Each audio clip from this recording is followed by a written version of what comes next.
Good morning and welcome to Today in LA. I'm Mike Amos speaking to you from our studios on South Brundage Street in Troy, Alabama, where you can now see us live on Facebook across the country, across the world. We're on Facebook this morning. Want to salute all you folks in Seattle, Washington this morning.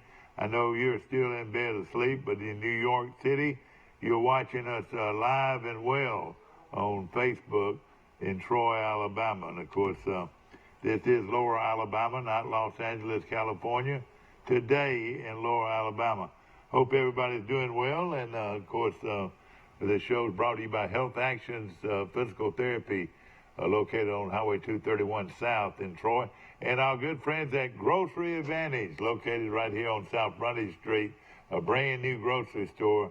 You're bringing some great deals to Troy, and so it's wonderful produce, and their meats are outstanding, and their vegetables are outstanding. Great values today at Grocery Advantage on South Brundage Street right here in Troy.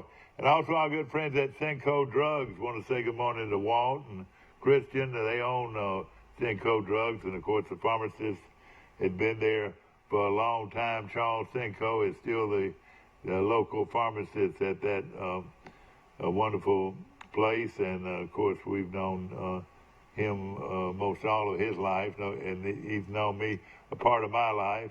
Of course, Quality Roofing, Jeff, and all the great folks in Goshen, Alabama. If there's a better roofer out there, I want to know who he is. Jeff's been in it a long time.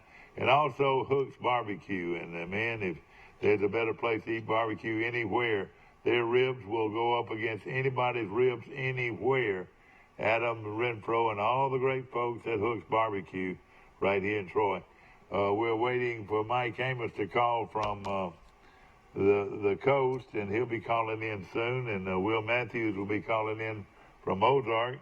We've got a great show for you today. And, of course, Max Howell will be calling in from Fulton, Mississippi. Max, of course, one of the top football and sports analysts in the country, calls in every Wednesday on this show, and we always look forward to hearing from him.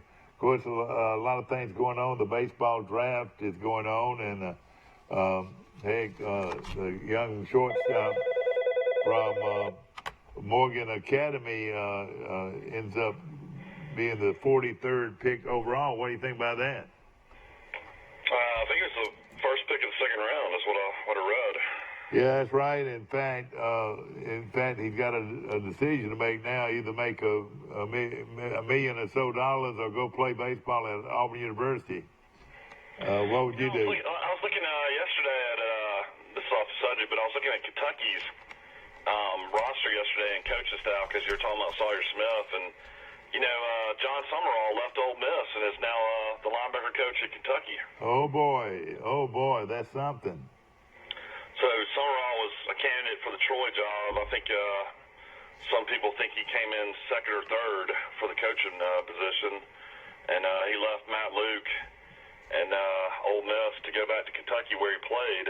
Yeah. Now you got John Solomon, the great offensive line coach that was at Troy. He's still there as O-line coach. How's his health, Mike? He was having some bad health. Did you know that? Yeah, I knew that. I guess he's doing better, because he was still listed as he's one of the fine men you'll find out there. He's offense coordinator, offensive line coach at Kentucky. Man, that's something. I tell you what, he's an outstanding job here at Troy when he was here, and I'm trying to reach something. Excuse me. And both of those guys are very good coaches that Kentucky got, and through all of this, I reckon a lot of it probably had to do with Coach Brown leaving, don't you think? Well, I mean, Coach Brown, I was reading yesterday at West Virginia, we're talking about transfer issues at Troy on Coach Lindsey's staff. I guess Troy's had 5 or 6 guys to leave. West Virginia's had 14 players leave since January. Boy, isn't that something?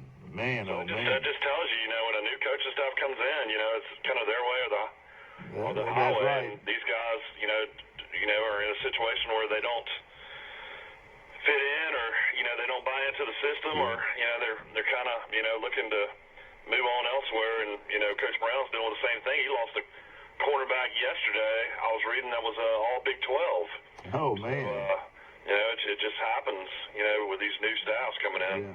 Well, I was with some very important people last night in the athletic program at Troy. They had a big to do in Enterprise last night for all the coaches, and I asked a very important person some questions about why these people leaving Troy. Well, it says in a way it's a nice way of putting it. They used to say they were kicked off a team, but this is just a nice way to put it. You know what I mean? Okay. This was not. This was. Yeah. What I'm saying. These. Discipline issues. It's not necessarily them leaving us, but us leaving them in a way. In a way. Yeah. All of them weren't like that, but some of them were. That it's a good way of saying goodbye. Say that these guys weren't great players, though. I mean, the three on defense were great players. Yeah. I mean, every single one of them was a huge contributor. So. Exactly right. Definitely. Jones, as a kickoff return guy, he's a guy that can take it to the house at any point. I think maybe as a sophomore, just 2 years at Troy, I think he broke the all-time kickoff record, I think. I don't know if Bieber Sadler or who was the little receiver Troy had, Worthy? No, I'll tell you, the great one that they had was the guy that played with the Washington Redskins, was one of the Smurfs. Virgil C. had more kickoff returns. Well, let me tell you what Virgil C. did that I doubt if any of them ever do. He ran 3 back in one game. At Troy? At Troy. Virgil C. against Livingston. Against Livingston. He did it against Livingston. They ran 3 back. I don't know Livingston, man. I know West Alabama, though. Mike, yeah, West Alabama. Livingston. Listen, they were nobody to, they won a national championship one year. They were a good program. Bobby Wallace always said during his commercials, he says, just something about this place. Yeah, that's right. That's right. Well, Livingston, they've had good programs over the years,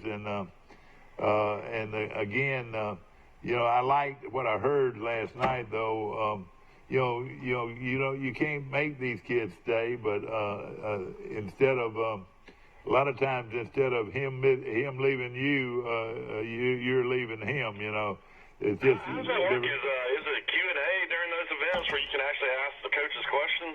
Yeah, you can ask them questions, but I didn't ask them that kind of question in front of all those folks. But did you ask? But I was concerned. Did you ask Coach Smart how in the world they couldn't score 1 run against Georgia Southern in that game? I still can't believe in that tournament game Troy got shut out. That's still hard to believe.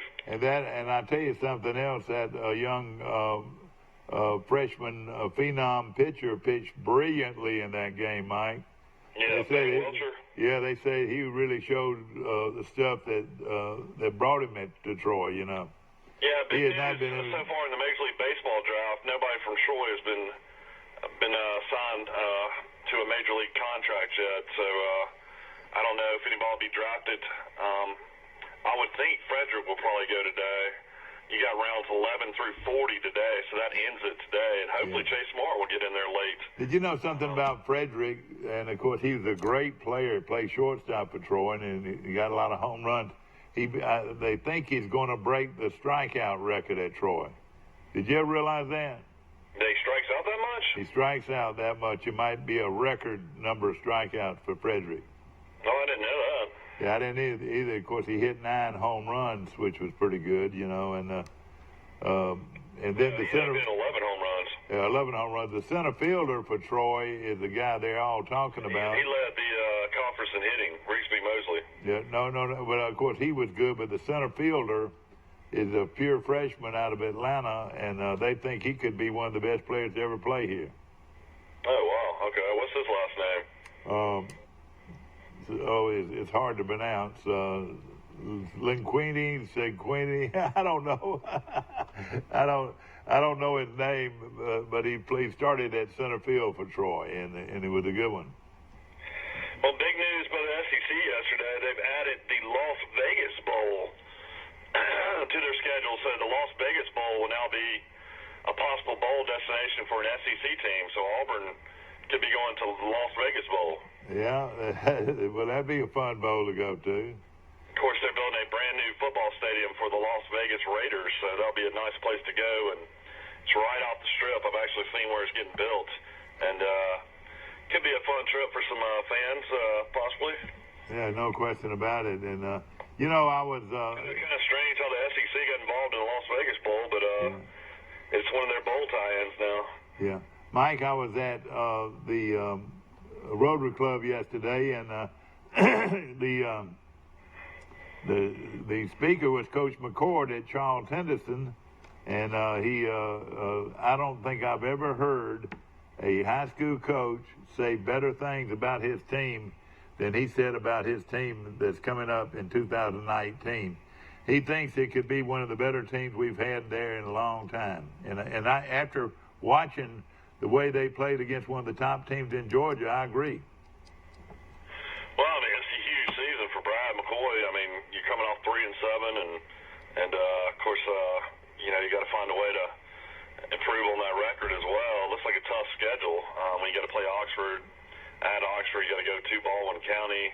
You got to play Enterprise with a new coach, and apparently the new coach brought his son, his quarterback. So that's 3 games I would say Troy would be the underdog in right there, and that's not counting what your air play is going to be like. But you know what? I'm telling you, and you've been around me a long time, I really believe that it's important about who you play. It makes you better. If you play better teams, it makes you a better team. And if we do make the playoffs, we'll do better in the playoffs because we played a tough schedule.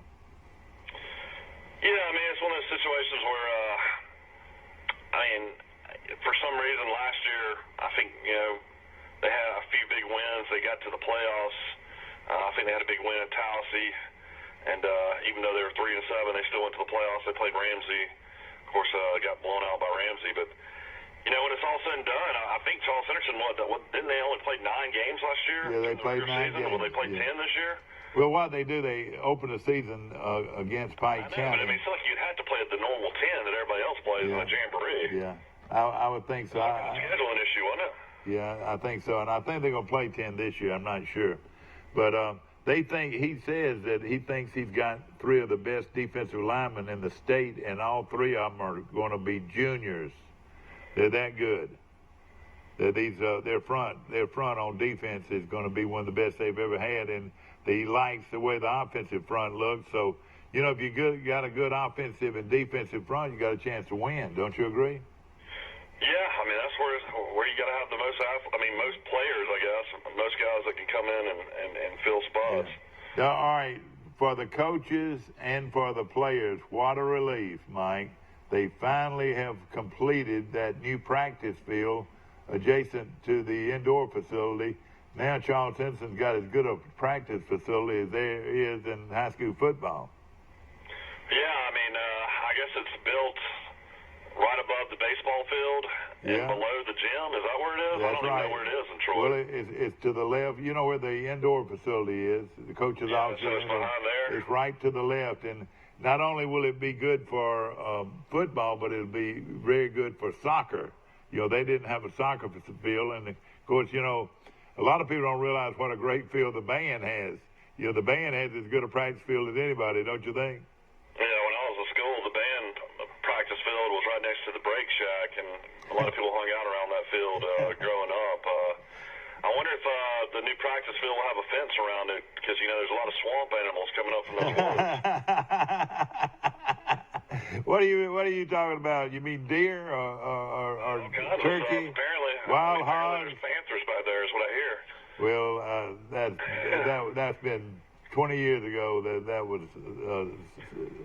and you know they say there's not any sharks in Panama City. Well, you talked about it yesterday. There is plenty of them, and a lot of times they'll swim up on the shore, won't they? Well, I mean, it's one of those issues. I mean, you know, growing up, that practice field, I guess, I mean, I don't even know if that was even 100 yards from the baseball field to the road, was it? I don't think it was. Well, that was a small practice field. Yeah, it was, and then what they did, they. I still have nightmares of when I used to drive to practice and I'd see that black door on the field, knowing Ralph Sanders was going to make us run either way, and I was going to have to collide with Richard Calhoun. And yeah, you're right. Have you ever seen another coach do that? The door drill. He had that black door on the field where you'd be the running back and the other guy would be the tackler, and you would have no way which way they were coming. Yeah. Because you'd be lined up straight on the door. Yeah. He was a good coach, though, I tell you. A very good player at Troy years ago. We're talking about Ralph Sanders, former assistant coach at Charles. It still is hard for me to believe that Charles Henderson High School, a 5A school, has an indoor facility, and Troy University, a Division I program, has no indoor facility. I mean, how is that possible?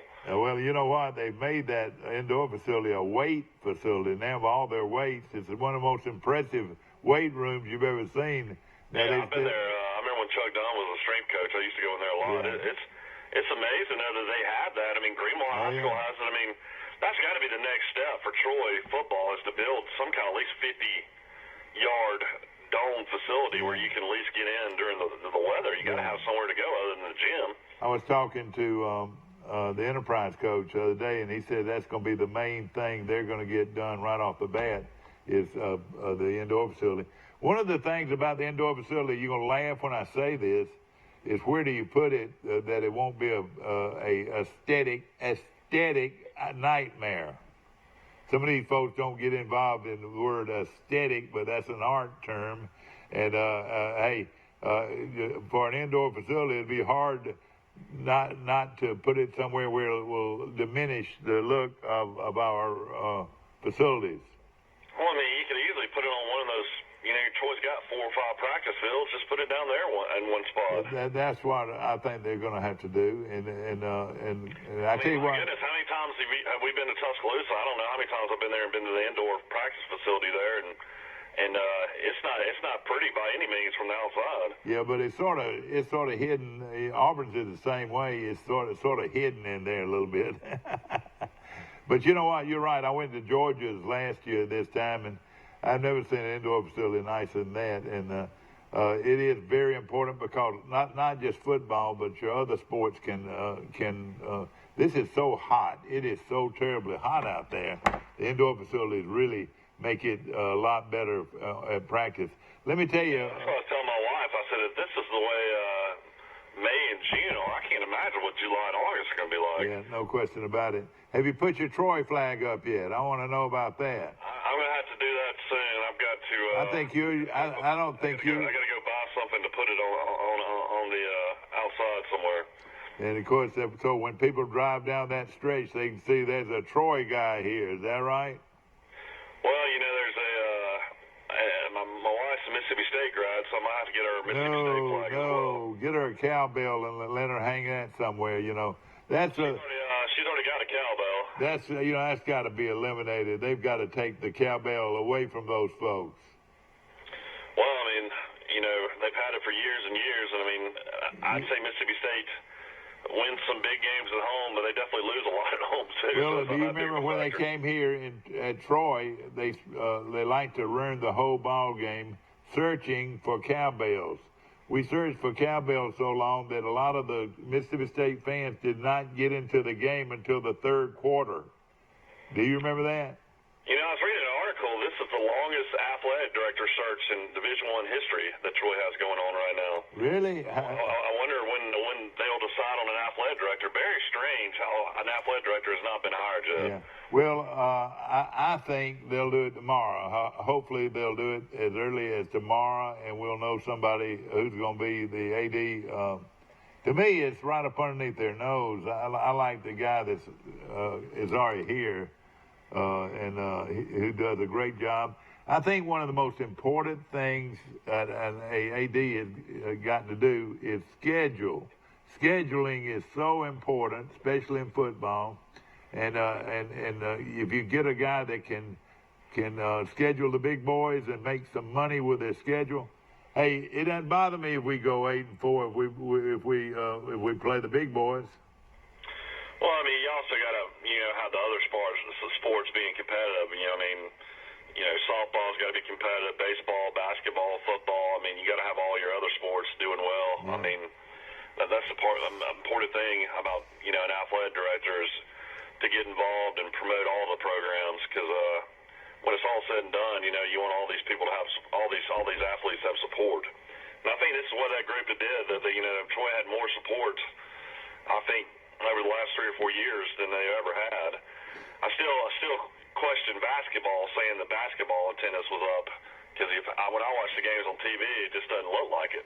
Yeah, you're right. Exactly. I don't know if a lot of it has to do where the seating is, where the camera is during the games, but, straight on, it looks like nobody's there. I'll tell you a real important thing that's got to be done. They've got to go back to scheduling the girls' game and the boys' game on the same night. It enhances the girls' program tremendously because a lot of people are not going to drive over there just to watch the girls play. I don't care what anybody says. That's the way it is. Also, on Saturday, you got to go back to 7 o'clock starts. You can't have these 4:15 in the afternoon starts. Yeah. That's just not, normal. And I want to go have dinner and stuff like that. That's right. And only to my knowledge, only the Sun Belt does that. They're the only people out there that do that, I think. But now, I know the girls' program should stand alone. It is a good program, well coached. Shanda does a super job. I have all the admiration in the world for her. But she even admitted herself that it works so much better when you've got the girls' game at 5 and the boys' game at 7. You know what I'm saying? Yeah, she's done a phenomenal job. She went to the NIT this year, hosted UAB, of course, lost that game, but there's been the 2 NCAA tournaments. And I tell you what she did do, too. She went to Ole Miss. She went to Ole Miss and beat them by close to 30 points. Did you know that? Yeah, I remember reading that. Big news in softball last night. Your national champion is UCLA. Beat the number 1 seed Oklahoma, swept them 2 games in a row, and that's their first national championship since 2010. So congratulations to UCLA. Yeah, exactly right.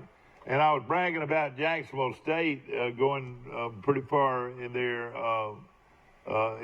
group last week, but then I didn't look at it very closely. They lost 16-4 and 18-2. That's not so good. To Ole Miss. Ole Miss is actually in the Super Regional. And while we're talking about that, Mike, let's look at the Super Regionals. Auburn plays at North Carolina. Yeah, Auburn. SEC's got 6 teams in it. Mike, this is an unreal deal. Auburn won, what, 10 straight, didn't he?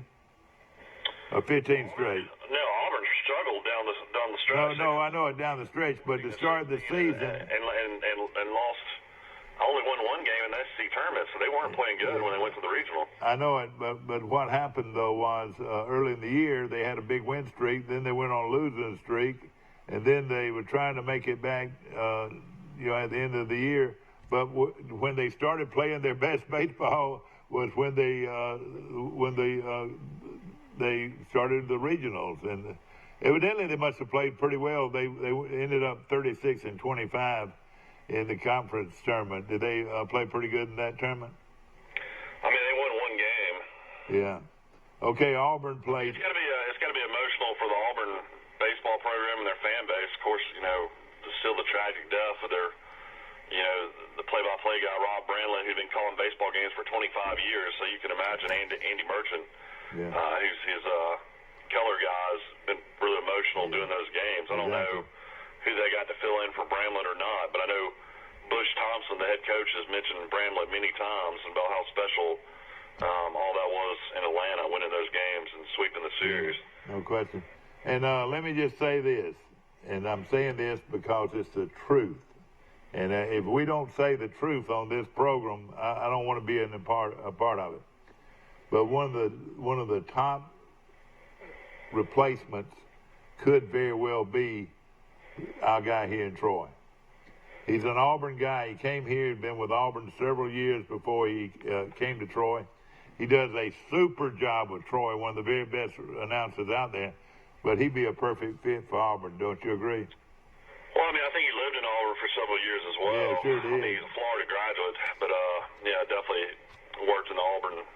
Of course, all you got to do is listen to his show today, and he talks a lot about Auburn on his show, Yeah, him and Longshore.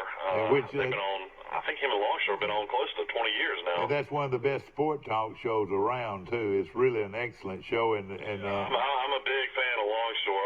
I've always enjoyed listening listen to him. He's really funny. Oh yeah, he's funny, and the thing about it, he's pretty smart. Don't. A lot of this, he's playing with us, being funny, but he's very knowledgeable. Well, I'm sure Auburn will make a decision. You know, they've had a lot of guys doing a lot of stuff, you know, on radio for a long time, so they'll have some other possible candidates. And ladies and gentlemen, let me make myself perfectly clear. I don't want McKnight to go, but McKnight would be the perfect fit for Auburn. He's that good, and he's that much of an Auburn guy. Hello? Hello? It's going to be interesting to see what happens. And don't you agree with me, though, talking about him? He's a very good announcer. They've got a very good team, and I'm not trying to diminish anything here. I'd love for him to stay at Troy for the next 30 years, but he is really the most realistic choice Auburn could make right there, as far as being very good at what he does and also being an Auburn guy to go with it. Yeah, it's going to be interesting to see. I mean, of course, you know, Stan White does the color for football. Sonny Smith does it for basketball. Andy Merchant does it for baseball. So I'm sure they're going to try to figure out Andy who's Merchant going to fill in and take that spot. I would look more into the Birmingham market at some possible candidates maybe coming down before I'd see McKnight. Who would you think? I mean, I would think you might have a Cole Kublik, Lander Roberts. They do a show. They're Auburn grads, and is Cole Kubik, can he do the play-by-play? Would be really good. This guy out of Birmingham that does a three-man front show with Cole Kublik, who was a former Auburn player. But I don't know. I guess we'll see what happens. Yeah. And again, I'm not trying to put. I'm sure that if you would think that is a huge network, and that would be a great. Well, it'd be funny if McKnight got that job because Jim Fife did the same thing in Montgomery with Longshore. Yeah. And that would be two guys that were on that program that would end up being the Auburn play-by-play guys. Yeah, no question about it. And Auburn, they're still dealing with the tragedy, and I'm sure somebody, the higher ups, are having to make a decision on that. But it's one of those things I would think that probably won't be made until another month or so. Well, I'll tell you this. I knew Jim Fife very well. He and I were personal friends, and, he was a terrible diabetic, and that's one of the reasons he's not with us today. But he was a great announcer, and you would have said, nobody can replace Jim Fife. Nobody. Well, I tell you this. He might not have been replaced, but he came very close to it because Bramlett was the same type of announcer that Jim Fife was, and dynamic. They both wore it on their sleeves. They wore it on their sleeves. Yeah, and they were dynamic. Touchdown Auburn! Of course, Alabama's had Eli Gold. I guess Eli Gold replaced the legendary not Doug Layton. Who's the guy? John Forney. John Forney. Now here's the voice of the Crimson Tide, John Forney. Thank you, Doug Layton, and good evening, ladies and gentlemen, and all the Alabama fans across the Southlands. Vanderbilt comes in tonight with brilliant gold helmets with white jerseys and gold trousers, and Alabama will be in their traditional red jerseys with red helmets and white pants. The officials for tonight's counter are so-and-so, so-and-so. The temperature is 92 degrees on a beautiful Saturday afternoon in Tuscaloosa, Alabama. Snap back, touchdown, the kick is up. It is high enough, it is far enough, it is good. And with timeout on the field, Alabama 44, LSU nothing. What do you think? That sounds pretty much like him. Let me put you on hold here. Let's bring him in here. Good morning. How you doing? Hey, Mike, Will Matthews. All right, Will, I'm gonna pull you over here. I'm gonna put you on hold, and we fix to put you over here. Will Matthews calling in from Ozark. We're gonna go from 1 to 1 to 1 and 1 to 1 to 1. All right, we got both of y'all on now. I'm on. Will. I'm on. All right, ladies and gentlemen, Will Matthews just has joined us from Ozark this morning, and Dothan. What's Will Matthews sporting these days? He got the beard, the goatee, or? Well, I tell you what, whatever he's got, he's handsome, boy. He is a handsome dude. He's the most handsome lawyer in Ozark. Is that right, Will? I shaved it all off, Michael. Oh, did you? Well, listen, I went by the yellow house this week, and there was a big white vehicle there, and I said, well, that's got to be Will. So I turned around, went back, and it was a number 3 tag. Who would that be? That was my brother. The big guy. Hey, listen, and I could have got caught. How tall is your brother? He's 6'6". 6'6", and I honked and nobody came out, and so I was wrong. But that's a nice place. Y'all have had that place for years down there, haven't you? Since 1925. 25. That is really a long time. Y'all need a plaque on the outside if it's from 25. That's really old. But you know what? You're very familiar with what they call the old crow's nest. Is that right? Oh yeah. Now our place was the first place built on the beach. Yeah. When it was built, there was no road to it, there was no electricity, and there was no running water. Oh gosh. And then now, what was the name? What was the store up the street that everybody went to? It was Webb's store. Webb's store, and my wife's, of course, my father-in-law was J. Roy Crow. He was a crow's nest, and he owned those places, and then he sold them off. One of them was to Bill Sanford. You know, and of course the Sanfords own that facility now. But that's right up the street from you, isn't it? It's one street over and back a little bit, Yeah. I think. And then my good friend Jack Corbett bought a place right near you, late Jack Corbett. You remember Jack? Yeah, Jack was a lawyer in Ozark for years. And Great bopper, man. He's one of those Ozark boppers that was so good. Yeah, Mike Amos has got the donuts routine down at Thomas's. Apparently, he knows that you can order a dozen ahead of time, and then you can go to the pickup window, and you beat all the lines now. I so should, that's Mike, what you need to do Mike, if you're wanting donuts. I scold you, Mike. I scold you for that, because if everybody starts learning that, we will never be able to get any donuts from Thomas's. I swear, they were 20 deep, and I went to the pickup window and paid, and I had people just shaking their heads at me when I walked off. Oh, yeah, said, how did he do that? How did he do that? Did you know that you could do that, Will? I did not. I did not know it. I know it now. Yeah, we had somebody on our line. I was fixing to go to it, but then they're off. We were having a call coming in. Will Matthews, the attorney at law from Ozark, and of course, listen, Will, on the way to work every day, and when you get there, do you think of your dad when you open those doors? Oh, certainly, yeah. Do you say to yourself, well, what would he do? We were talking about my dad yesterday. There were a bunch of them talking about it. Yeah. I was in Enterprise last night at the Enterprise Country Club. Boy, they got a beautiful facility there. They've redone it, and it's really nice. And we had a big Troy football gathering, our sports gathering, and so a bunch of old friends from over your way. Will Matthews is calling us from, of course, his home is in Dothan. How long does it take you to get from Ozark to Dothan? 18 minutes. All right, so, why should Ozark develop more shopping and all that when you're just 18 minutes away from big town shopping? What do you think? That's the problem. Everybody goes to Dothan to get whatever they need. Yeah. And I rode around Enterprise yesterday, and gosh, that place is getting big. Housing, I've never seen so much housing that I didn't know that I didn't know was there. I mean, they have thousands of new buildings going up for housing. Enterprise has got close to 50,000 people now. Yeah, well, now you're exaggerating a little bit there now. I'm not either. Enterprise is... I know it may be 30, but not 50,000. Oh, no. Is that counting the military base? Yeah, if you counted the military base, you probably would have that. You're right. It's between 40 and 50,000. If you counted there's 20,000 military people there, isn't it?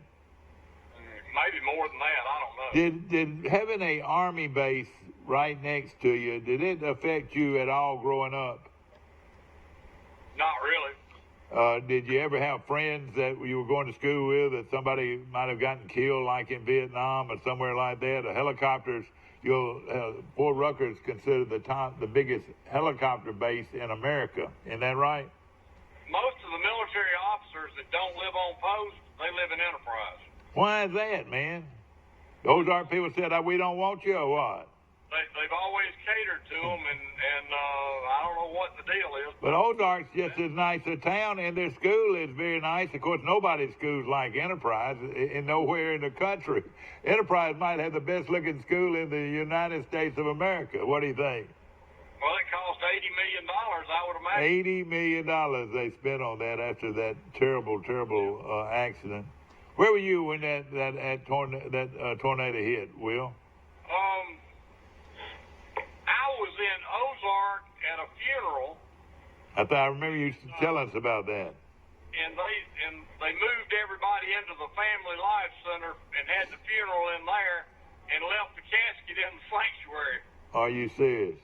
Yeah. Well, all right, but what I wanted to tell you this.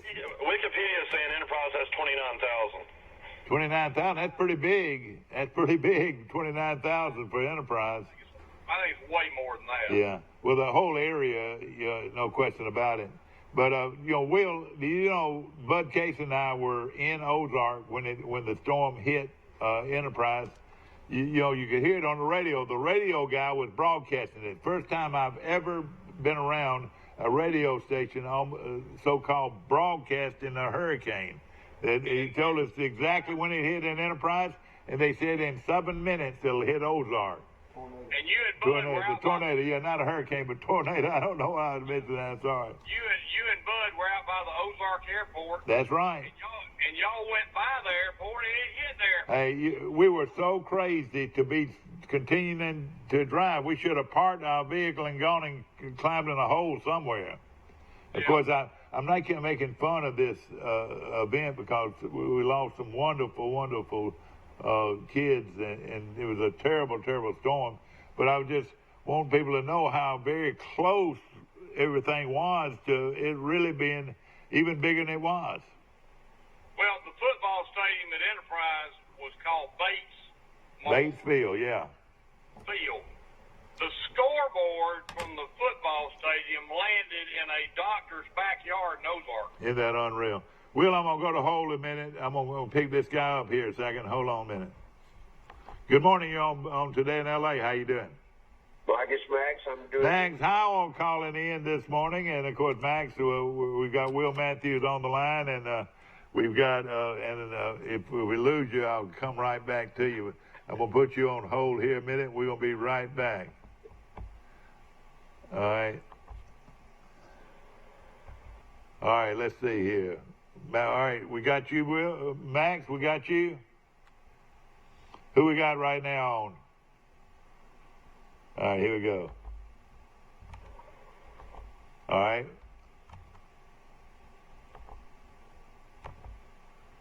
All right, there we go. Max, we got you on? I'm right here. All right, Will, we got you on. Mike, we got you on. Mike Levis, all right, here we go. We're back now, and I'm gonna go to it one more time. And right here. Okay, Max, what's going on in Fulton, Mississippi this morning? Hello, how you doing, Max? I'm doing good, Mike. That's great. Of course, Max is calling from Fulton, Mississippi. How's everything going? Man, it's a little overcast today. We went about 6 months. It rained every day, and then it's been about 2 months since it's rained up here. Yeah. So all the farmers are screaming wanting water on the fields right now. I bet. And, the crazy thing about all of this, Max, I was at a high school football practice yesterday. Can you believe that? They've already started practicing? Already now, and we used to not even start till Labor Day. Hell yeah. That's right. Here we go. I'm going to bring... it's a changing world, Mike. No question. All right, here we go. I'm going to bring him in right here. And that puts everybody on there now. Is everybody on now? I'm here. I am. All right, here we go. Mike, are you on? We're trying to put 3 on. It's hard to do. Of course, Will Matthews calling from Ozark, Max Howell from Mississippi, and of course, a lot of people want to know where Fulton, Mississippi is, Max. Well, it's right on the Tennessee-Tom Bigby River, right on the state line, going between Tupelo and Birmingham, right on 22. How long would it take if you got in your car and drove to Memphis from where you're sitting right now? About an hour 45 to Memphis and about an hour and a half to Birmingham. Is Memphis still a good town? I hear good things and bad things about it. Depends on where you go, Mike. Yeah, that's what I've heard. I've heard good things and I bad lived down things. on the river for 3 years, and it was great because that was a gated community, and we had a park there. That's where Memphis and Bays held, and it was really good. In fact, Bill Street folks would send a tram up to pick us up. We didn't have to drive downtown. But in fact, I was looking at their population. It shows 680,000 people, and of course, if you looked at the total SMA or total area, they've got 1 million people live in that area. When you say about 1.1 million in that Shelby County, metropolitan area now. And of course, I'm sure they still have some good places to live there, don't they? They do, yeah, they do. Germantown on the south side is done, but I'll tell you, the growingest area in this part is DeSoto County. It's much like Baldwin County in Alabama. DeSoto County up there, that's the last county going into the state of Tennessee on 22, and that's where the growing part is. Yeah. The growing part of Mississippi has taken over a lot of the flight that left Memphis. Yeah. Memphis University, yeah. Mike, I'm going to Memphis 2 times in June and July. I'm going up for my birthday, June 23rd weekend, and then the last weekend in July, they're having a World Golf Championship at the TPC course there, Southwinds, and it'll be the first time. It used to be the tournament in Akron, Ohio, and they've moved it to Memphis this year, and they'll have the top 50 players in the world. Oh, that's going to be huge, isn't it? No, it's going to be huge, and it's going to be, they're not doing the FedEx St. Jude anymore. They're doing this tournament instead, and they're projecting that the charity for the hospital there is going to get $10 million this year. Isn't that fantastic? Yeah. Now, you got kin folks that live up there, too, don't you? I do. My aunt lives there, and I will go see her. Okay. And then I'll go see the World Golf Championship. Probably go Thursday, Wednesday, and Thursday of that. So Memphis has got a real good golf facility there, I'm sure. Oh yeah, it's a stadium course, just like it's kind of like TPC. Yeah. Down in Jacksonville, it's got the big humps on the sides of the fairways where you can see everything. It's a really good watching course. Will, I want you to know something here that you might not know, Will. Did you know that Max Howell was a very successful golf coach at one time? I did not know that. Max, tell us some of the golfers that you coached. Well, Mike Griffin was a guy. He was 25 years head coach at Auburn. And you coached him, and Will, one of Will's favorite people. Well, I love Mike Griffin. Warren Hedge played, I think, 3 or 4 for us. All right. Dave O'Neill played 2. Sam Robinson played 1. Yeah, you knew all those guys, didn't you, Will? Warren Hedge and I talk at least once a week. We're doing business together. We'll ask him how much you learned. Ask him if he doesn't give me credit for teaching me everything he knows about. Well, He'll laugh. He'll laugh. I know. Sure. There was everybody growing up, Dave O'Neill and Warren Hanchy were 2 of the very best golfers growing up in Troy. Of course, Barney Burnett, Barney, yeah. Barney was probably one of the all-time greats, but he's quite a bit older than they were. But I thought you'd get a kick out of that, Max, that Will, that Max coached all those good players. Well, you know what it's all about? It's all about recruiting. And, I make the joke all the time because I was so caught up in the football program with Billy Atkins and all. That's where our focus was. But they saddled me with that or 8 scholarships, and I'd go, in the summertime, I'd go visit the local country clubs and find the kids and try to get them a scholarship and get them over to Troy in the fall and say, hey, here's a dozen balls, and the golf course is right down the street, and I'll pick you up at 9 o'clock on Friday morning. I want to say you won 2 or 3 straight conference championships. I don't know how you did nationally, but I know you had some good teams. The president of Troy University at that time, his son was a good player at Troy too. I was trying to. Well, every one of those guys turned out well, Mike. I mean, they had great family lives. And Will would have. You're right. They were exactly right. That was a fun thing about coaching golf. Is of course the limited numbers you had, but those kids had, and some of them were a little privileged. I understood that. But I'm telling you, you go back and check those lists of those kids that played. Most all of them turned out to be good citizens. No question about it. Mike, I've told this story before, but Max has not heard this. When I was coming out of high school, I had offers from just about every 4-year school in the country, and I ended up going to Vandy on a four-year scholarship. Mike Griffin tried to get me to Troy, and I really wanted to. I love Mike Griffin. I really wanted to go to Troy, but they were a small school at the time. Well, when I was playing in college, the biggest college tournament they had was in Statesboro, Georgia, and it was the Chris Schenkel. And Chris Schenkel, for some reason, had this big college tournament. Well, the little schools were never invited. However, I can remember one year we played in that, and they invited Troy, and Troy lost to Florida by 2 strokes. Yeah. Came in second, and Florida won the national championship that year. Troy was real good, and of course Mike Griffin and Ronnie Mobley and all those guys, helped keep it good, Oh, Ricky Beck from Geneva. Yeah, Ricky Beck from Geneva was on that team. You're right. So those, just because those schools were small, a lot of those kids will come, Mike, just because they get a chance to play. Exactly. Get a chance to get exposure. And that was a thing we preached to them always. That was in the football. Good Barnett. There's another little tag, and I coached a wrestling team as well. Oh yeah, yeah. And, they had to give y'all something to justify your salary. Is that right? Yeah, $7,500. Mike, $7,500 a year. Oh, I got you. And I had 2 master's degrees at that time. I remember that. That was fun to go see, and I enjoyed it. Wrestling, Charles Henderson here in Troy has started a wrestling team, and I don't know if wrestling is coming back or not, but it's a heck of a sport.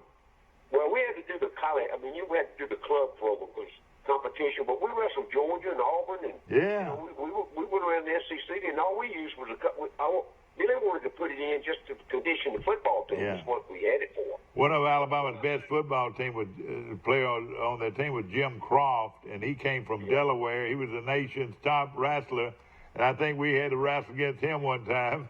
John Hanna wasn't much fun to wrestle against. You remember that? Well, yeah. See, Marcus Callaway had a good background. Yeah. Oh, yeah. Well for us. I tell you who was real good was the Murphy kid for Troy.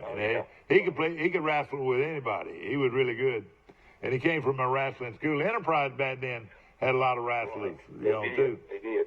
Mike, when I came out of high school, the golf coach at Auburn was also the wrestling coach, Sonny Dragoin. Sonny Dragoin was from Troy, Alabama, too. Did you know that, Will? Sonny is still alive. He's in his 80s. And he's still alive. He lives in Auburn. Right? He was the golf coach and the wrestling coach. My golf coach at Vandy was the retired athletic director, Jess Neely, who was a great football coach back in the 50s and 60s, 40s, 50s, and 60s. All right, now, Will, the wrestling coach at Auburn was the nation. Swede. Yeah, Swede Umbach. His name was Swede Umbach. That's right. That was before Dragoin took over for him. Let me tell you a quick thing. Troy lost a Little League tournament one year with the right to go to the regionals if they won it. And Auburn High School Auburn's Little League team came over to Montgomery, played at Montgomery. And the pitcher for the Auburn team was Arnold Umbach. That same name. Yeah, and he later on pitched for the Atlanta Braves at one time. but but they beat us 2-1, and this Umbach guy was a pitcher on that Auburn High team. Just little things there, here and there. Yeah. Do you remember ever playing Little League ball, Max, or were you just... We didn't have Little League ball in Prattville, Alabama. Isn't that a shame? And you didn't even have Little League ball, and of course, nobody knew that anybody would build anything on the other side of that river. That's very true. All right. It was just a situation that it was a small town, and it was they put all the emphasis in the high school programs, and we didn't even there wasn't even no sports program till you got in the 9th grade. Yeah. When I came along. Yeah, and you know who became a world-renowned? I reckon he was a Larry Lott. What was Larry Lott? Larry. Well, Larry Lott was a world-renowned Amway salesman. I know it. Oh yeah, he was that too. But he worked for the YMCA. The YMCA program. He led that for years and years. And he really started the little league programs. Yeah. Mike and Prattville. Hey, Mike. Yeah. Our Umbach's son is a lawyer in Auburn. Is he really? Yes, he's about my age, and he's got a son that's a lawyer in Birmingham. All right, now, the one that pitched for the Braves now is older than you. The one that pitched for the Braves is probably dead. I mean, he's in his You remind me of something. Time gets by with all of us, Mike, when you're having fun. Yeah, got it. I'm showing something right here, ladies and gentlemen. This is the great Yogi Berra. And after Brady won all those rings with New England, everybody, they were saying, how many rings did Brady have? How many rings did Brady have? Well, here's a picture of old Yogi with 1, 2, 3, 4, 5, 6, 7, 8, 9 World Championship rings. 2 hands full. It says right here, so I hear this kid Brady got his 6th ring. That's nice. And old Yogi sitting there with 10. And he didn't look like an athlete. I mean, Yogi Berra, out of all of the Major League baseball players I've ever seen, Yogi Berra looked less like a Major League Baseball player than anybody I've ever seen. Don't you agree? He was short, and Babe was a close second to him. Babe didn't look like a ball player either, did he? Well, they didn't have much training habits in those days, Mike. Yeah, but Yogi Berra, though, sure, he was about 5'8", probably weighed 215 pounds or 220 pounds, but he just knew how to play baseball. He could do it. Yep. And that left-handed batter with that short porch in right field helped out a little bit. Well, I'm looking at all the magazines, Max. I know you're buying these magazines. I've got Athlon has got their biggest magazine ever. They look like they're trying to compete against your buddy, and then the other one is the Street and Smith magazine. It's the early magazine's out, but it tells you a lot. Everybody says Alabama's going to win it all again. What do you think? They got a great chance. I don't think there's any doubt. They'll improve this, but I watched them in the spring, and they were okay. But after two other than Matt Jones, those 2 young quarterbacks, I guess, they'll mature and they'll grow up some. Yeah. I hope they don't have to use those kids this next I'm going to say something, and I think I'm right. You can sure answer this in a hurry. I think LSU is going to be much, much, much better than they've been because they finally got a decent quarterback.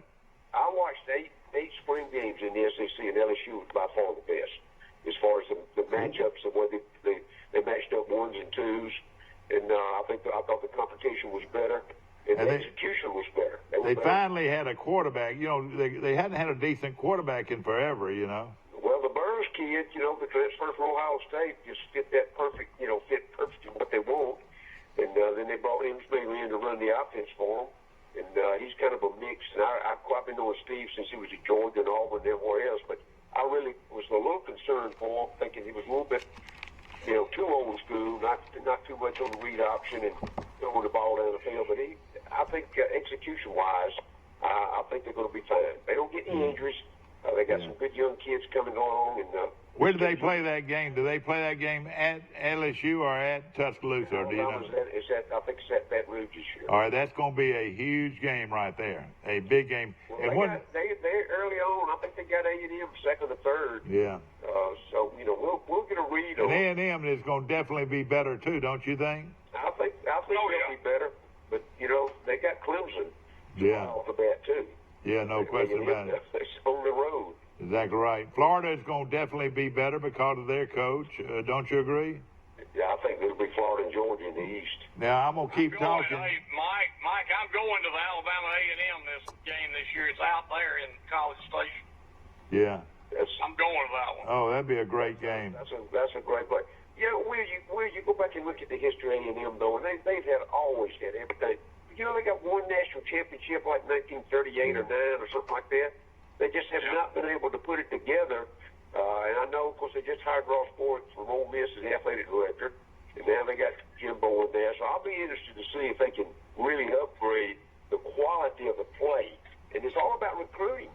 And and why they didn't jump ahead of Texas is when Texas was down the last few years with Charlie Strong and that bunch in there. But it looks like Don Herman's got them back on the track. So let me say something that Auburn fans are not and Alabama fans are not going to like. But Max, you've been here, you've been there before. Fan base, A&M might have the best fan base in America. It's unbelievable, man. I mean, we just think that Auburn and Alabama folks go crazy about their football, but those A&M fans, they get into it now. And on game day, they're a weapon. They got over 100,000 now. Yeah. After they renovated the stadium, so they're going to be a player. Yeah. I don't think it's any doubt. And I just always, from everything I knew, several guys were on the staff out there from time to time.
Very much so, man, but that's just speaks to the strength of the conference. And probably, and then the thing that everybody don't realize, or probably don't realize, we got premier coaches at Alabama.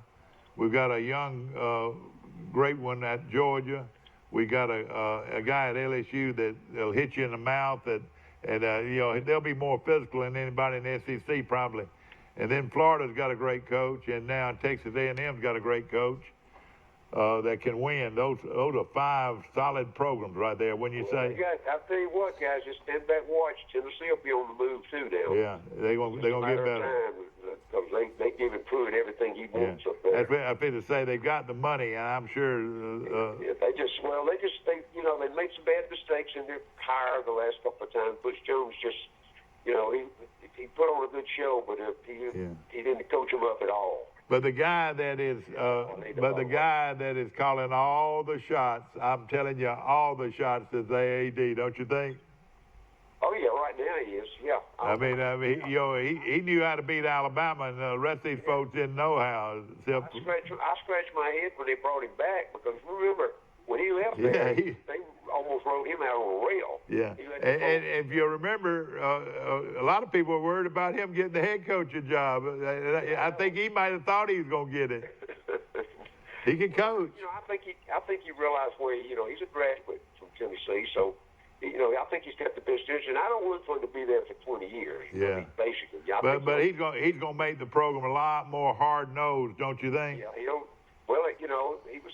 And I don't think there's any doubt about that. He was able to keep Rick Barnes, the basketball coach. Yeah. So he's got the program headed in the right direction now.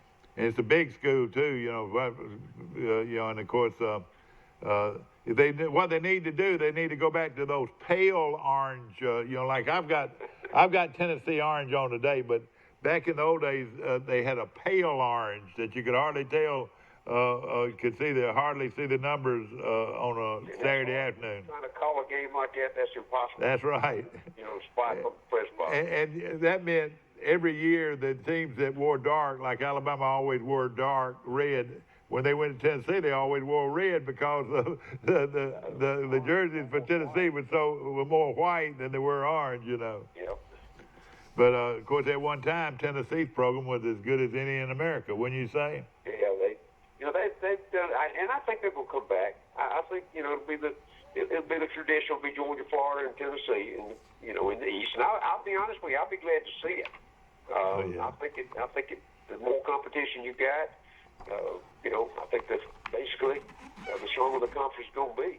And again, with this guy's attitude at Clemson, he's the most dynamic. Now our guy in Florida State's dynamic, but this guy to me is the most dynamic coach in football.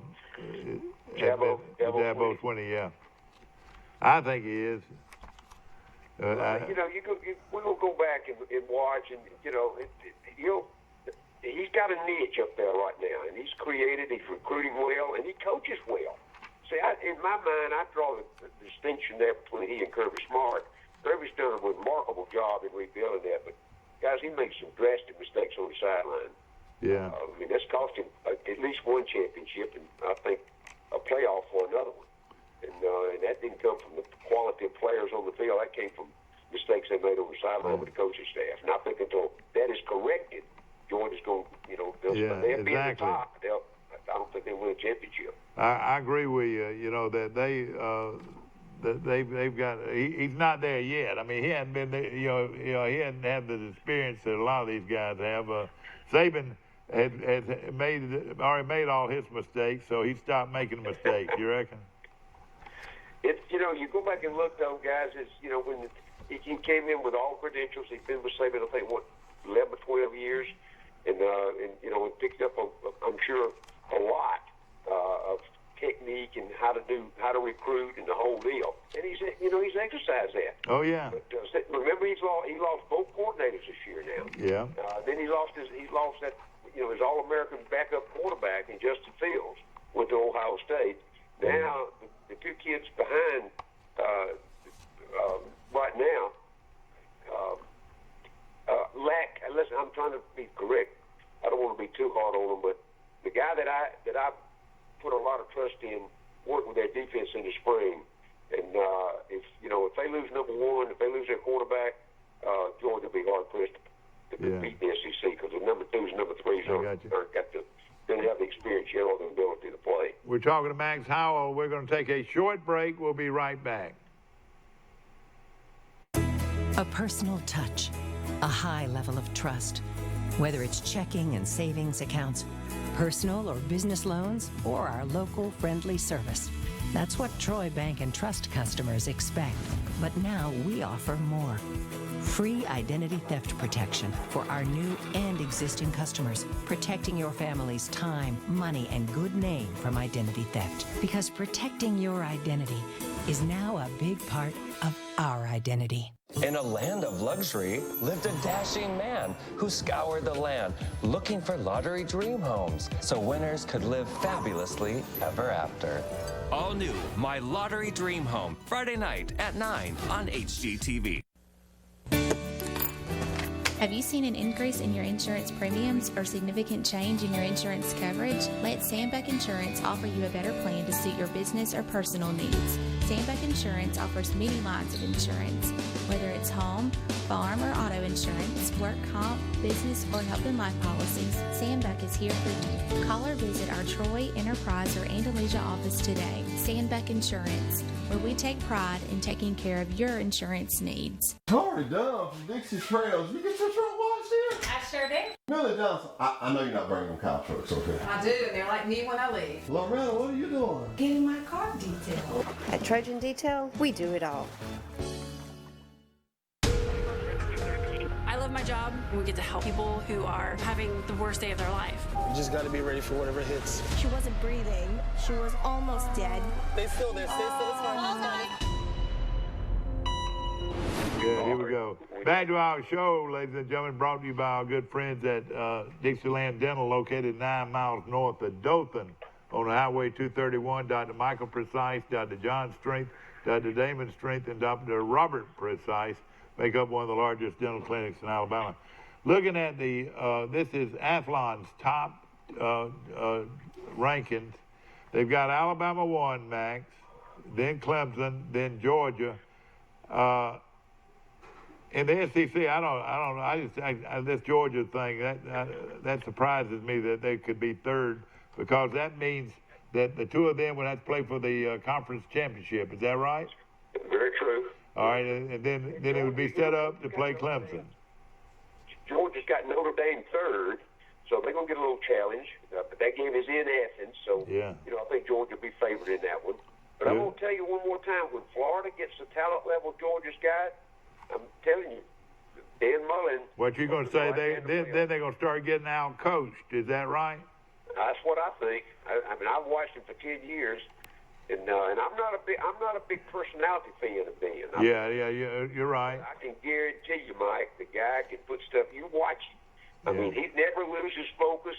It doesn't matter. And by turning Felipe Franks, the quarterback, around, say, look, I had Franks sitting on the bench by the third game last year.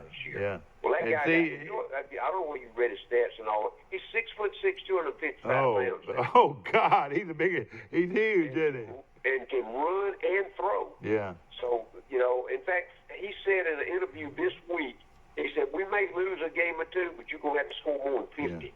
Yeah. Well, and looking at this preseason poll, it's the same old.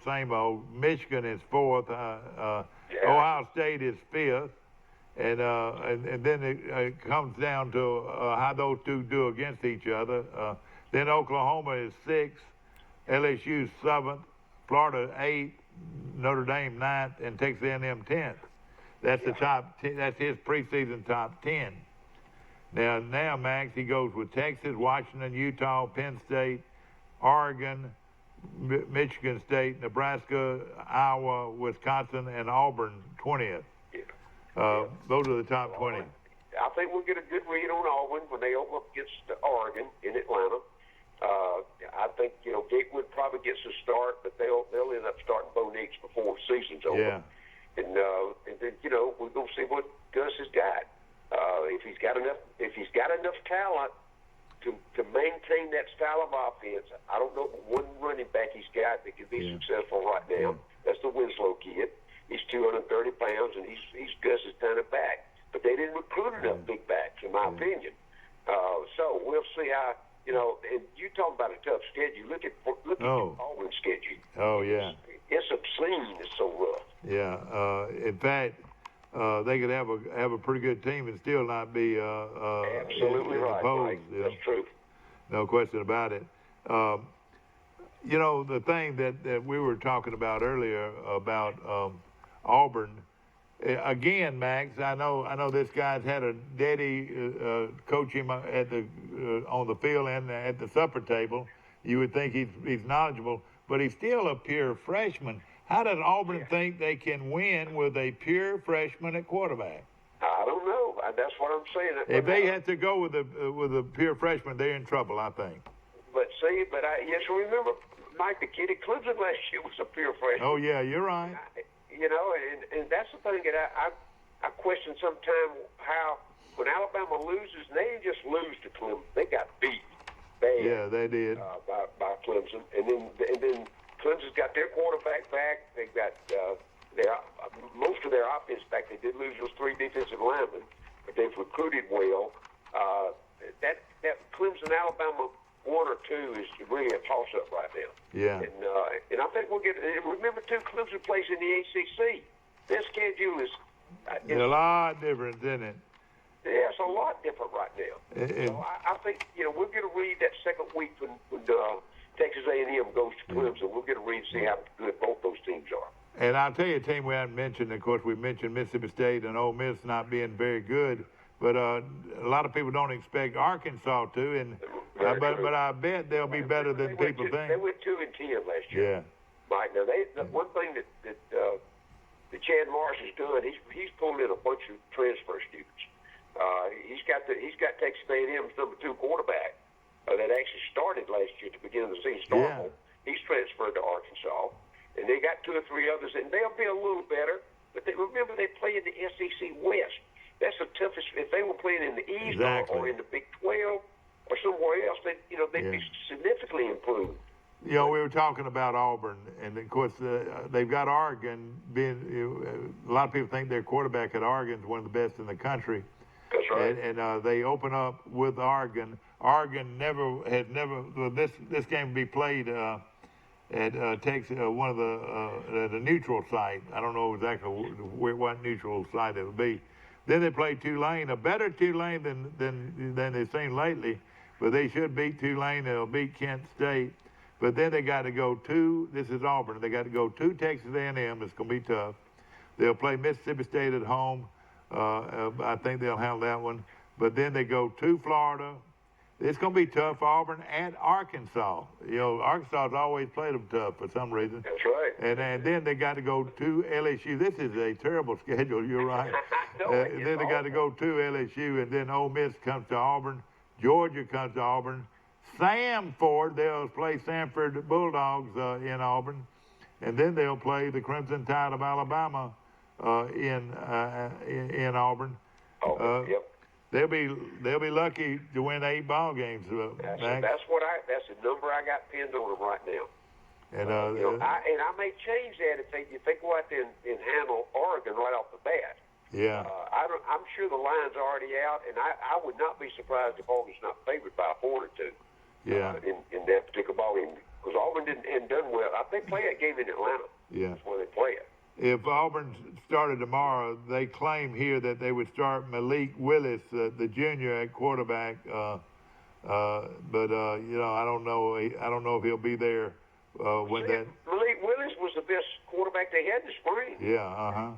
Because he runs Gus's offense. And then they show Joey Gatewood as his backups, and shows the young phenom Nix. They don't even show him. He's the 3rd best. Is what they're showing here. But they're not going to make a decision on that yet. They must have written that article back in January. I think so too. And you were talking about their running backs, and their running back is Jotavius Whitlow, and he's that big running back. Cam Martin is the backup. He's 180 pounds. If anything's happened to Williams, their running game is just totally in trouble, I would think. Well, it is, and the reason is Gus has evolved to a run-first, throw-second offense. And, he spreads them out and turns handed off up the middle. That's his go-to play. And with big old defensive linemen like you got now, I mean, that offensive line will be better. Remember, they've all inexperienced last year, and most of them, I think 4 out of the 5 are back. So they ought to be better up front. But that's one thing that Malzahn had done that he had to do, and everybody's having to do because of going against Alabama, is to build their front defense, front. And Auburn, a lot of people think Auburn's got the best defensive front in America. I'm saying, Malzahn took care of one problem, but he's got a lot more, don't you think? Absolutely. I don't think there's any doubt about that, And now, now he came out publicly and said, hey, I'm calling all the plays. Well, he's been calling all the plays. I bet you, Chip Lindsey could write a book about some of the things that they say, Coach, can I call a play? No, what he does, he calls it, but it never makes it to the field because Gus picked it up on the headset and changed it. Yeah. Again, I tell you, the team to watch is going to be LSU. If they could beat Auburn, all right, here they go. They go to Georgia Southern, then they play at Texas, then they play Northwestern State, then Vanderbilt, then Utah State. That should be 5 straight wins right there. Florida at home, Mississippi State on the road, Auburn at home, Alabama at LSU, at Alabama. I was wrong there. They play at Alabama, and then they play Ole Miss, Arkansas at home, and A&M on the road. I think of that right now, probably Florida. I'm gonna be honest with you. I'm gonna see what Tom Herman's done at Texas because they got better last year. Yeah. They beat Oklahoma. They sure did. So they've got some possibilities out there. And playing at Austin is not and it's hot out there on that first part of the year. So that'd be a good ball game, that second game with LSU and Texas, I think. So a lot is on the table. Of course, if the quarterback does come through at Auburn, then they've got to get a running back that's going to come through for them as a big back that can run 20 times a game or more. And those guys are hard to find, aren't they? They really are. They really are. In fact, you almost have to find a big linebacker that's got good feet and teach them to run the football at the college level. Have you noticed at the college level now you're seeing a lot of H-backs, those H-backs. All it is old-fashioned single wing running back. Is that right? No, it's a tight blocking back, yeah. Yeah, that's all it is. And it's what they're doing. They're loading up that side with the tight end and the H-back. And so they go unbalanced, and that's where they run it, don't they? That's a good observation, Mike. That's exactly what they try to do. Yeah, they'll flip that from side to side, trying to find your weakness on the defensive front, so they can attack that. See. Yeah. So and then you overshift that side, they're gonna run a reverse back, or run a quick pitch or whatever. It's like a chess game. Exactly. It really is at that level. That's that's why I still love college football. And no question about it. And you look at this SEC and. Of course, nobody expects Arkansas to be very good. A lot of people don't expect Ole Miss to be very good. A lot of people are wondering about Mississippi State since they don't have the quarterback back. And then, of course, the other one would be Tennessee, and then, of course, Kentucky. But we think Kentucky's going to be much better, don't we? Their offense can be just as good. They can't win 10, Mike. They're much better. They won 10 ball games last year. Yeah. They can't win 10 again. I think they are 8. I think they could be 8. But they lost a ton of kids up there. They're headed in the right direction. But so remember, they ain't gonna beat Georgia. They beat Florida last year. They can't beat Florida this year. Yeah. There's 2 right there. And of course I hadn't looked at the schedule from Copper. I got them about 8 or 9 wins this time. I was looking at. Again, they might have a better football team, but they're judged on win-loss records. Yeah. Just like we're talking about other teams that we've talked about, the team might be better, but the one-loss record might not be as good. You know, we were looking at Ole Miss. Are you familiar with this Matt Corral? Is he a pretty good quarterback at Ole Miss? He's a freshman. I mean, he's a redshirt freshman. He's a first year. I mean, they expect him to be the quarterback. I mean, a redshirt freshman. Yeah, they don't have anybody now. The biggest thing they just took, they just got a 5-star running back that came to campus yesterday. They thought it was professional baseball. Oh, really? First round, would he be eligible to play this year? Oh yeah. He's still in high school. He was a first round pick. Oh, okay, I got you. He turned it down. Oh yeah, I got you. He missed to play football. So exactly. that will help their offense. The offensive front will be a little bit better than it was last year, but the defense is still very mediocre. Yeah, that's the problem. Yeah. They got they got a new offensive coordinator and a new defensive coordinator. And that guy, they're taking a huge chance with their new offensive coordinator, as far as I'm concerned, Rodriguez. Because he hadn't been. He'd been to a lot of places. You know, he got famous though years ago with that Tulane offense. Isn't that right? Well, yeah, he went. He was at Michigan, and he was at West Virginia, and he was at Arizona. He was at Clemson at one time too. As there, he followed Bowden around. And remember, before Nick Saban was hired, Alabama offered him the job. Yeah, they sure did, and his wife didn't want to come or something like that. That's right. I still contend Matt Luke did not hire him. Yeah. Matt Luke had already offered that job to another kid that's a young offensive coordinator at Tulane right there. Yeah. Oh yeah. They offered that job. He's a Mississippi boy, but he was overridden by the athletic director. To bring Rodriguez in, because I think what they're counting on, if Matt Luke doesn't win 6, they're gonna probably change coaches. Yeah. And I think the athletic director was waiting to put an experienced guy in there. Of course, he's gone now. He's at Texas A&M. Exactly right. So we'll see how that works out. No question about it. And something we did mention earlier, the linebacker coach at Ole Miss, who used to be the linebacker coach at Troy, is now the linebacker coach at Kentucky. So that's how quick things can change around. Talking about Summerall. Yeah, that's the life of assistant coach, Mike. Yeah. You're trying to find that niche. It's all about making a living. A lot of people say, "Well, why are they doing that?" A lot of it's making a living. Mike, and those assistant coaches all make 300 plus now. Everybody wondered why our AD left here at Troy. Gosh, I mean, he got a close to $100,000 a year raise. He's not stupid, Well, how about Neil Brown? That's what I'm saying. You're right. He made as much a month in West Virginia as he did a year. You're right. You can't blame him. He makes right at $4 million a year now, and you sure can't blame him. I wish him well. Because if he does well, it makes us look good. Yeah, he's and see, I'm still on his. I get all his practice sessions and everything else. Yeah. So and he'll win there. I promise he will. I was with Chip Lindsey last night. I tell you what, if you can't like Chip Lindsey, you can't like anybody. He is a great guy. All right, now I was talking to Michael. You've had some defections from your defense. I asked that question last night, and you're going to understand it better than others. They say sometimes you get they get confused on whether we want you to stay or we want you to go. I talk about it.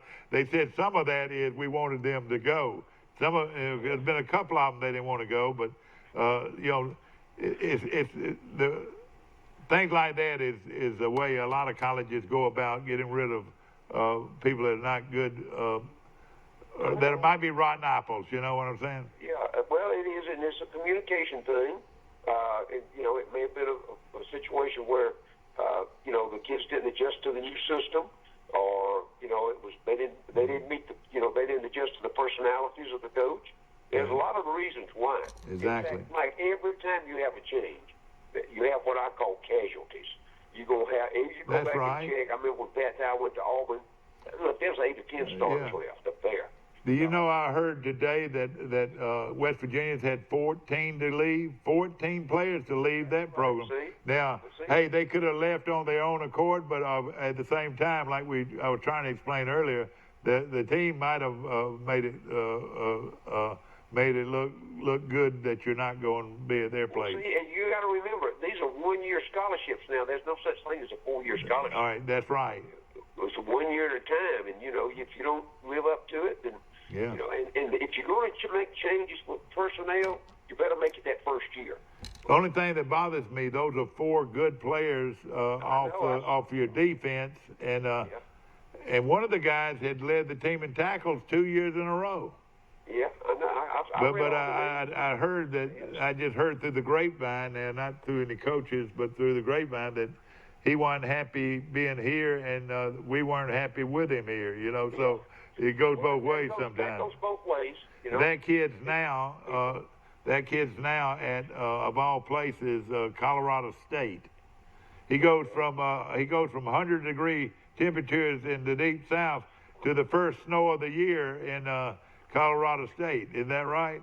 Yeah, that's Mike Bobo out there, the head coach. He was in Georgia. That's right. And now this kid, and then the quarterback is going to Kentucky. And I don't know about his eligibility, but this year not. But and then how much eligibility has he got left? You better have 2, because he ain't gonna beat Gary Wilson out. Yeah, you're right. He's got 2 more. Yeah, he's got 2 more. He'll be back up this year.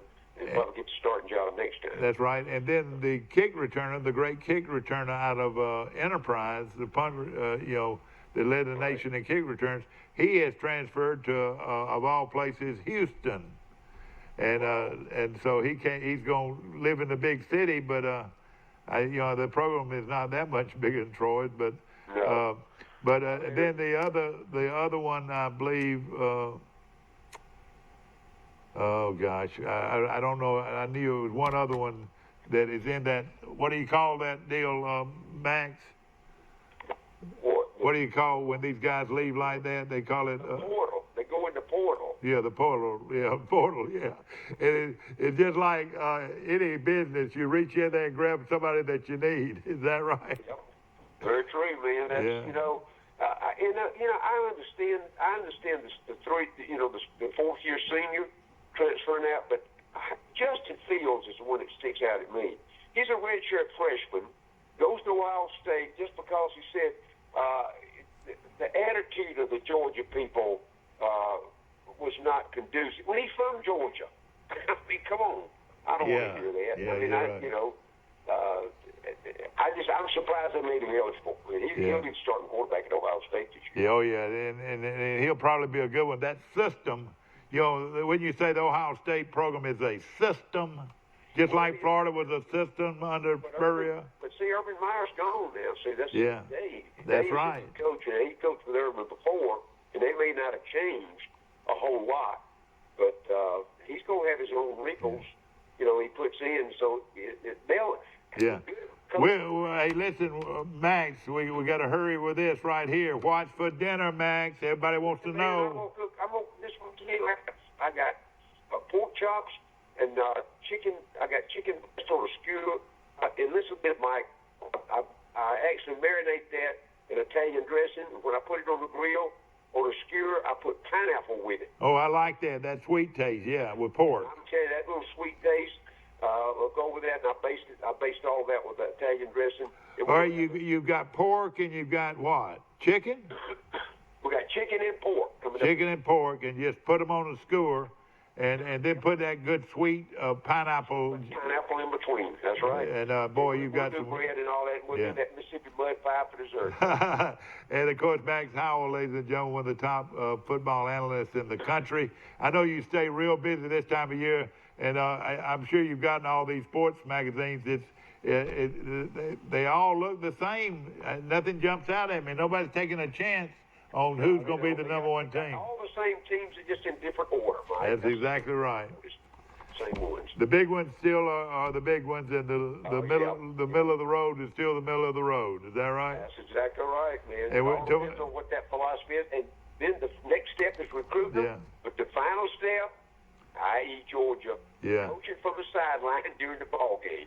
Yeah, exactly. And next week, I want to talk about some of the programs that are not what they used to be. And one of them is the University of Miami. Of course, they get the talent, but can they win? Yeah, they open up with Florida now. Remember, Manny Diaz is the head coach at Miami? Yeah. You know where his last assistant job was? Middle Tennessee, or where was he? Well, he was at Dan Mullen at Mississippi State. Oh, I got you. See, so that's going to be a heck of a ball game because he'll know everything Dan wants to do. Yeah, exactly. Isn't that amazing? I don't think they got the talent level Florida's got. Okay. Well, ladies and gentlemen, we appreciate you watching our show today. You can see us again at 1:30 right here on Channel 2 on your Troy cable dial. Of course, we're on Facebook Live every morning starting at 7 o'clock. We got a great show for you tomorrow. Looking forward to seeing you. Have a good day.